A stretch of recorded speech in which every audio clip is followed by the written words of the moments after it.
এভাবে তাকাবেন না, এভাবে তাকালে আমার যেন কেমন কেমন লাগে। রদ্রিক টু শব্দগুলো না, এক হাত রাখলো অথয়ের কোমরে, আরেক হাত অথয়ের গালে স্পর্শ করলো। অথয়ের গাল জোড়া নরম হয়ে আছে। রদ্রিকের ঠান্ডা হাতের স্পর্শ লাগতেই অথই কেঁপে ওঠে, শিরশির করে ওঠে সর্বাঙ্গ। রদ্রিক মাথা নুয়ে আলতো করে চুমু খেলো অথয়ের ঠোঁটে, পরপর গভীরভাবে ডুবে গেল অস্ত্রচুম্বনে। অথয়ও হাত বাড়িয়ে খামচে ধরল রদ্রিকের পিঠ। রদ্রিকের ভালোবাসায় স্পর্শে নিজেকে হারিয়ে ফেলল। এদিকে রদ্রিক মনে মনে ভাবছে, আমি আর তোমার থেকে দূরে থাকতে পারবো না অথই। নিজেকে আর নিয়ন্ত্রণ করতে পারবো না। আমার সাধ্যে যে আর কিছু নেই। তোমাকে সম্পূর্ণরূপে নিজের করে পাওয়ার জন্যে যে আমার বুকের ভিতরটা তীব্র দহনে জ্বলে পড়ে যাচ্ছে। আমি তোমার থেকে এক মুহূর্ত দূরে থাকতে পারবো না। তুমি আমার অথই। তোমাকে পুরোটাই আমার আমার করে চাই, তীব্রভাবে চাই। ওয়ারি সরাতে ওরা বেশ এনজয় করলো। রিভার রাফিংও করেছে ওরা। আবার সেখানে নাম করা দুটো ঝর্ণা আছে, রে নং এবং চিবক ডেয়ার, সেগুলোও দেখেছে। সবাই যেন হারিয়ে গিয়েছিল প্রকৃতির এই অপরূপ সৌন্দর্যে। এখানে গুহাও আছে অনেকগুলো। সেখানের একটাতে গিয়ে সবাই জামা কাপড় চেঞ্জ করে নিয়েছে। ঠান্ডায় সবার অবস্থাই খারাপ। নদীর পানি ভীষণ শীতল, তো তাই এখন সবার ফেরার পালা। তাই ব্যাগপত্র নিয়ে রওনা হলো। পাহাড় বেয়ে বেয়ে উপরে উঠতে উঠতেই একজনের অবস্থা পুরো কাহিল। তাই আজ আর কেউ কোনো জায়গায় ঘুরতে যাবে না, সোজা রিসোর্টে চলে যাবে আর বিশ্রাম নেবে। এদিকে আরহার তো প্রায় জ্বর চলেই এসেছে। ওর অবস্থা নাজেহাল। তারপরও মেয়েটা টু শব্দ অবধি করেনি, চুপচাপ হেঁটে যাচ্ছে। মেয়েটা যে কি কষ্টে পাহাড় বেয়ে উপরে উঠেছে সেই জানে, কিন্তু কিছু করার নেই। এমন দুর্গম রাস্তায় কি আর কেউ কাউকে সাহায্য করতে পারে? সবারই কষ্ট হচ্ছিল। আরহা হাঁটতে নিয়ে হঠাৎ পড়ে যেতে নিলে ভয়ে চোখ বন্ধ করে ফেলে আরহা, কিন্তু না, পড়েনি। কারো শক্ত নিরেট হাতখানা ওর হাত পেছন থেকে চেপে ধরে রেখেছে, যার ফলে ও পড়ে যায়নি। এদিকে সাফাত আরহার পড়ে যেতে নিতে দেখেই ওর হাত দ্রুত ধরে ফেলে। আরহার হাতটা স্পর্শ করতেই বুঝতে পারে মেয়েটার প্রচণ্ড জ্বর এসেছে, গা ভীষণ গরম। সাফাত এক টান দিয়ে আরহাকে সোজা করে দাঁড় করিয়ে দেয়। আরহা একেবারে সাফাতের মুখোমুখি হয়ে দাঁড়ায়। আরহা নিভু নিভু চোখে সাফাতের দিকে তাকিয়ে আছে।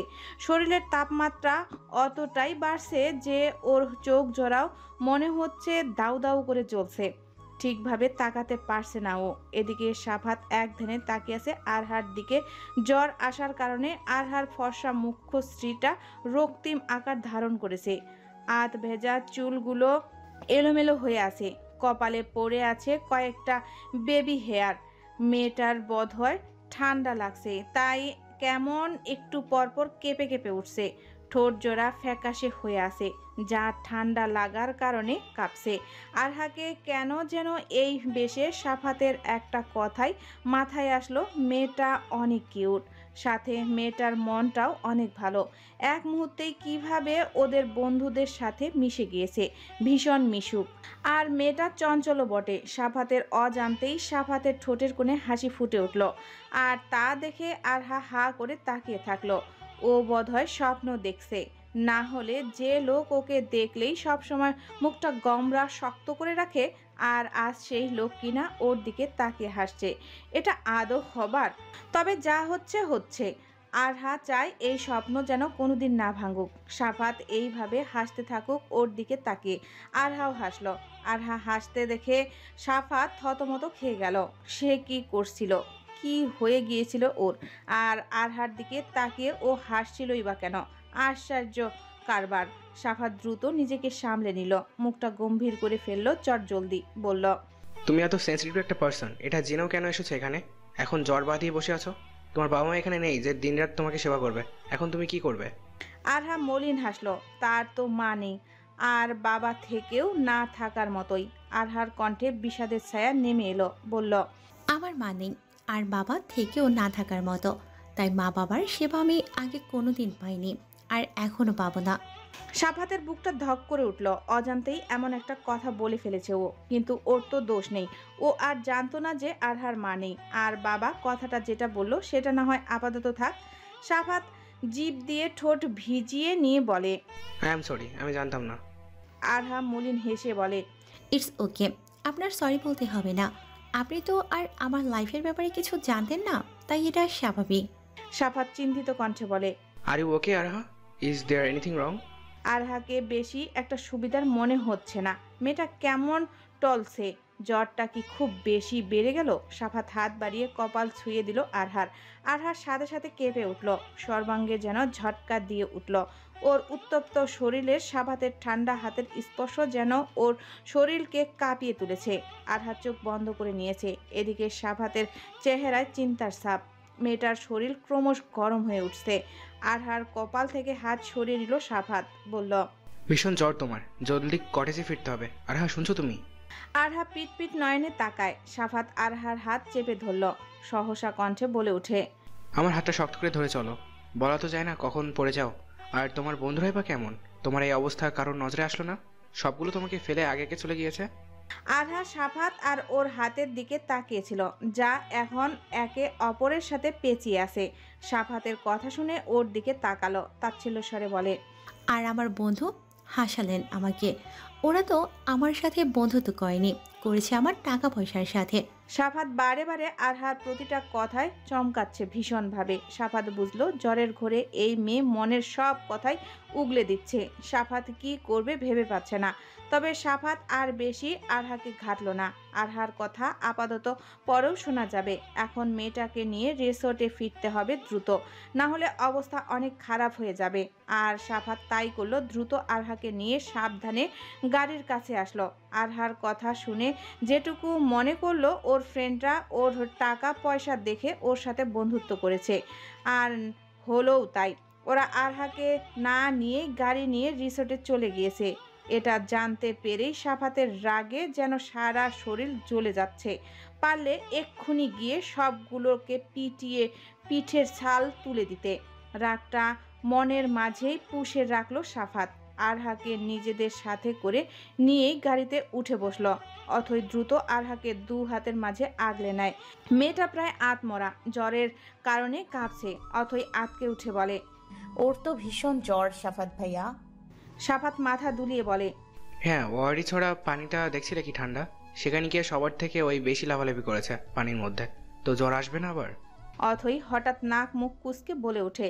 ওর ফ্রেন্ডগুলাও কেমন, ওকে এই অবস্থায় একা ফেলে চলে গেল। আমি তো ভেবেছিলাম আরহাও বুঝি ওর ফ্রেন্ডদের সাথে চলে গিয়েছে। পরে দেখি না আপনি ওকে নিয়ে আসছেন। সাফাতের চোয়াল শক্ত হয়ে আসলো, হাত দুটো মুষ্টিবদ্ধ করে নিয়ে বলে। ওইগুলোকে বন্ধু বলে? বন্ধু শব্দের অপমান করো না অথয়। সবাই সাফাতের আচমকা রাগ দেখে অবাক হলো, তবে কেউ কিছু জিজ্ঞাসা করলো না। রদ্রিক সাফাতের দিকে এক পলক তাকিয়ে আবার আরহার দিকে তাকালো, পরপর চোখ বন্ধ করে নিল। তার মন বলছে এই দুটোর মাঝে কিছু হতে চলছে। ও যেটা ভাবছে সেটাই যেন হয়। সাফাতকে কেউ যেন খুব করে ভালোবাসুক, এতটাই ভালোবাসুক ওকে যেন সাফাতের সেই ভালোবাসার তীব্রতায় নিজের ভালোবাসা হারানোর ব্যথা ভুলে যায়, নতুন করে আবার সব কিছু যেন শুরু করে। রিসোর্ট আসতে আসতে প্রায় সন্ধ্যা হয়ে আসলো। আরহার শরীর দুর্বলতার কারণেও অথয়ের কোলেই ঘুমিয়ে গিয়েছিল। উপায় না পেয়ে বাধ্য হয়ে সাফাত আরহাকে কোলে তুলে নেয়। সাথে যায় রদ্রিক। যাওয়ার আগে অথয়কে রুমে গিয়ে গরম পানি দিয়ে গোসলও নিতে বলে গিয়েছে। এদিকে আরহাদের বুকিং করা কটেজটায় এসে দাঁড়ালো সাফাত। রদ্রিক বার দুয়েক দরজায় টোকা দিল, কিন্তু না, দরজা খুলছে না। পরপর চোখ যায় দরজায় তালা ঝুলানো। এটা দেখে সাফাত আর রদ্রিক দুজনেই বেশ অবাক হয়। এভাবে তালা ঝুলছে কেন?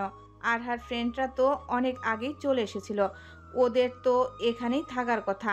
আর বাহিরে যাবে সেটাও হবে না সম্ভব, কারণ এত দূর থেকে জার্নি করে এসে সবাই নিশ্চয়ই বিশ্রাম বাদ দিয়ে বাহিরে ঘুরঘুর করবে না।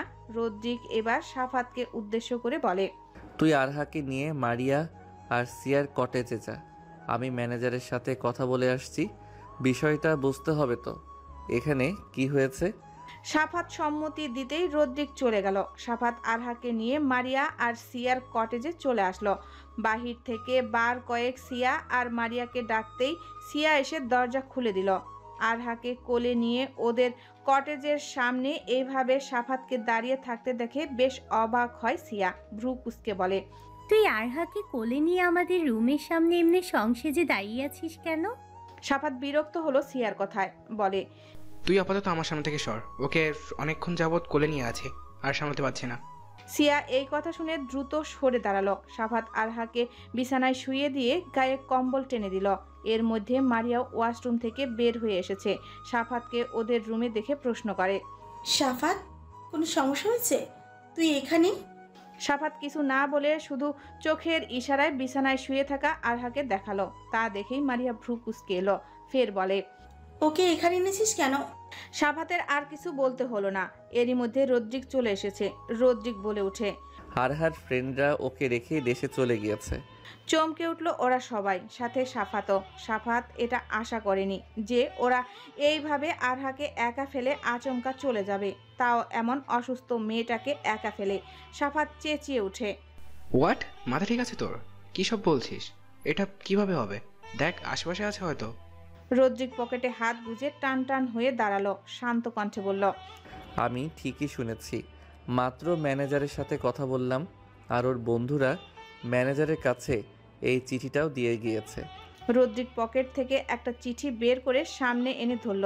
তারপর আবার বলে, অন্যের ব্যক্তিগত জিনিস ধরা বা পড়া ঠিক না, তবে এখন যেহেতু পরিস্থিতি ভিন্ন, তাই এই চিঠিটা না পড়েও পারিনি। সাফাতের অধৈর্য কণ্ঠস্বর, কি লেখা আছে এখানে? এখানে লেখা ওদের সবার নাকি বিশেষ জরুরি তলব পড়ে গিয়েছে, তাই ওদের দ্রুত দেশে ফিরতে হয়েছে।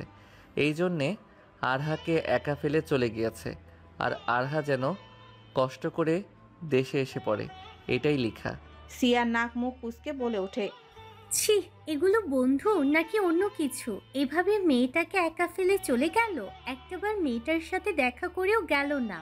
সাফাত আরহার মুখের দিকে তাকালো। আরহার ফ্যাকাশে দুর্বল মুখশ্রীটা দেখে বড্ড মায়া লাগলো। মেয়েটার চেহারা অনেক মায়া মায়া।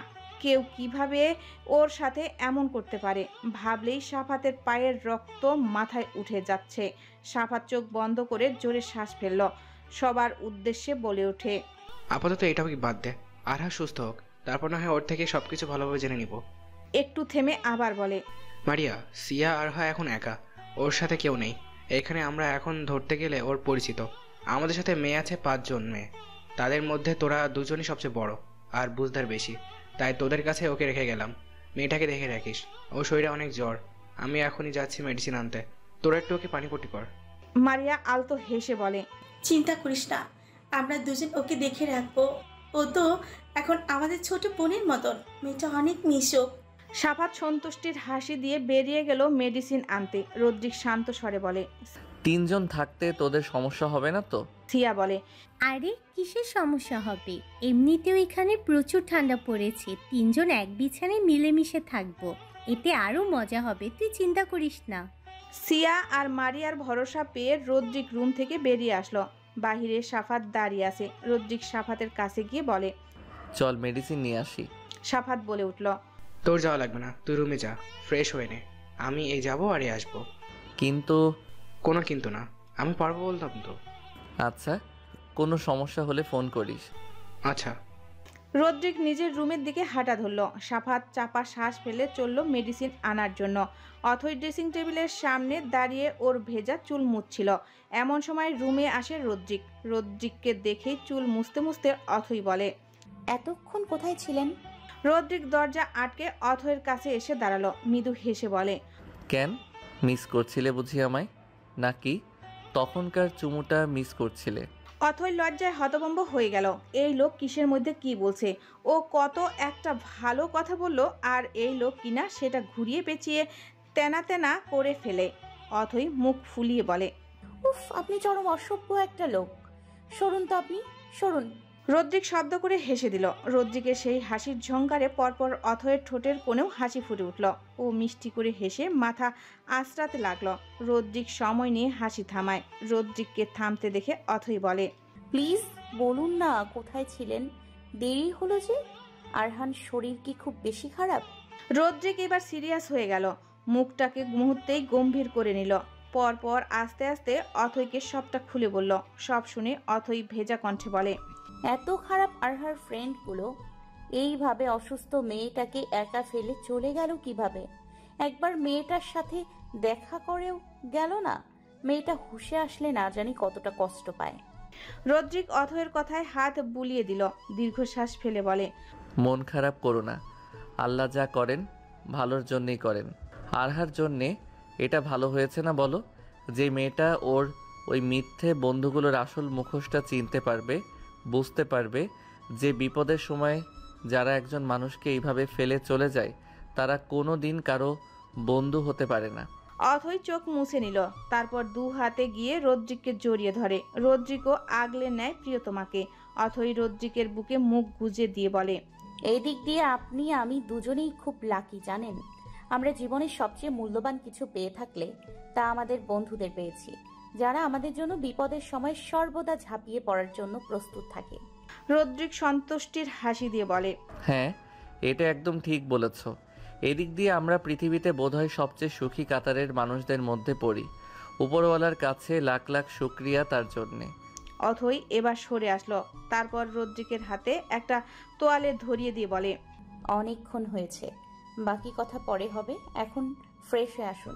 রদ্রিক ঠোঁট কামড়ে হাসলো, মাথা নাড়িয়ে ফিসফিস করে বলে, ফ্রেশ হয়ে আসলে তো কোনো কথা হবে না ম্যাডাম, ভালোবাসাবাসি হবে। অথই লজ্জা মিশ্রিত হাসি উপহার দিল রদ্রিককে। পরপর রদ্রিককে ঠেলতে ঠেলতে ওয়াশরুমের দিকে পাঠালো। ফিরে আসতে নিতেই রদ্রিকের কণ্ঠ, আমার জামা কাপড় বের করে রেখো। অথই পাজোড়া থামিয়ে ফেলে, ঘাড় ঘুরিয়ে পিছনে ফিরে তাকে প্রশ্ন করে, কি কি পড়বেন আপনি? প্রত্যুত্তরে রদ্রিক বলে, স্বামীটা যেহেতু তোমার, তাই সে কি পড়বে না পড়বে সেটা না হয় তুমি ডিসাইড করে দাও। এই বলে রদ্রিক ওয়াশরুমে চলে গেল। আর অথয়ের ঝলমলে মুখে মিষ্টি হাসি। সে দ্রুত গিয়ে রদ্রিকের জন্য ধূসর রঙের একটা টি শার্ট আর কালো রঙের ট্রাউজার বের করে বিছানায় রেখে দিল। তার কেমন যেন লাগছে, মনে হচ্ছে সে সত্যি সত্যি রদ্রিকের সাথে সংসার করছে। এই জন্য রদ্রিকের ছোট খাটো সব কিছু এখন সে নিজে হাতে করছে। রদ্রিকও ওকে এটা সেটা ছোট খাটো হুকুম দেয়, এসব সে বেশ এনজয় করছে। ওর বেশ ভালো লাগছে ব্যাপারগুলো। আচ্ছা, সে যখন সত্যি রদ্রিকের বউ হয়ে রদ্রিকদের বাড়িতে যাবে, ঠিক এখন যেভাবে রদ্রিকের সব কিছু ও নিজ হাতে করছে, আগলে রাখছে, ও বাড়িতেও এমনভাবেই সব করবে। ইনফ্যাক্ট আরও ভালোভাবে করবে। তখন কেমন লাগবে? ওর তো অনেক ভালো লাগবে। এই যে এসব কল্পনা করতে গিয়েও কেমন খুশিতে ওর বুক কাঁপছে। এইভাবে কি রদ্রিকও খুশি হবে? আচ্ছা, ও যেভাবে রদ্রিককে নিয়ে সংসার করার স্বপ্ন দেখছে, রদ্রিকও কি এভাবেই ওর সাথে সংসার করার কল্পনা করে? ও কি একবার লোকটার থেকে জিজ্ঞাসা করবে একবার? কিন্তু কিভাবে করবে? এটা জিজ্ঞাসা করার আগেই ও লজ্জায় মরে যাবে। সিয়া কটেজ থেকে বের হয়ে এসেছে। এখানে আসার পর সে কটেজের পাশেই একটা তুলসী গাছ দেখেছিল, সেখান থেকে পাতা আনতে যাচ্ছে। আরহার বেশ কাশি হচ্ছে, তুলসীর পাতার রস খাওয়ালে যদি একটু নিস্তার পায় মেয়েটা। কয়েক পা এগোতেই হঠাৎ সিয়া থমকে গেল। সে কি ভুল দেখছে? চোখ কষলে নিয়ে আবারও ভালোভাবে তাকালো সিয়া। না, ও ভুল দেখছে না, সত্যি এটা সেদিনকার লোক। সিয়া বেজায় খুশি হলো।